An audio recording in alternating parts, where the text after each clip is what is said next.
Consumers are using credit cards more and more thanks to online shopping. But when is it not smart to swipe? Dan, our money man Roccato, is here to tell us about the dangers of swiping the credit card. Good morning. How are you? Used to be cash or credit, right? Yep. Well, now, then it was debit or credit. Yep. Remember the debit or credit? You prefer debit cards or credit cards? It depends. I use my credit cards when I get points. Okay. But usually I use my debit card. Yeah, well, listen to this. Most people now are using their credit cards. Credit card usage is way up. Debit card usage is way down. 74% of consumers 5 years ago said they prefer a debit card, but only 58% now say that. Oh. Because they're using credit cards. Because as you said, you get points. Yes. Right? You get everything from hotel rooms to enough points to go on safari, for crying out loud. It's safe, it's convenient, right? So more and more folks are using credit cards. But there are times, Lauren, when you probably don't want to use the credit card and instead use your debit card. Instead you want to, use your debit card or cash instead of your credit card. Got it. It's confusing, I know. It's all plastic. I tried once to see if I could make my mortgage or my payment, my rent. Yeah. I can't even get it together either. On a recurring payment so I can get points because it's a big chunk of money. They won't let me. They won't let you. And so here's a couple things, right? First, some merchants still charge a fee, an extra fee for your credit card. Smaller merchants, like the first lady goes to a hairdresser, he charges her a couple bucks.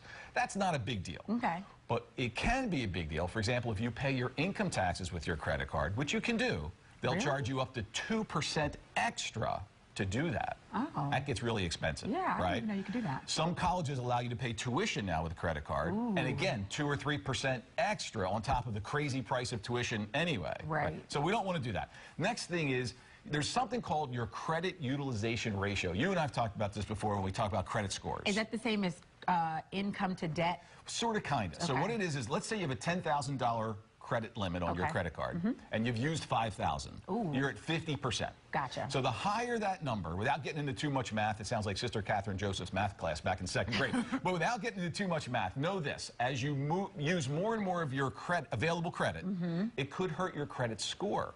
So that number needs to be at what percent? Well, you want to keep it below 50%. Okay. Right?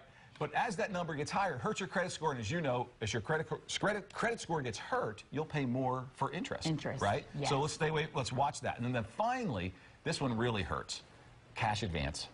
I know. This one hurts. Because honestly, the interest rate is so extraordinary. It's crazy. You'd be better off borrowing from a friend. Most folks don't know this, but your cash advance interest rate can be up to double what your normal interest rate would be on regular purchases.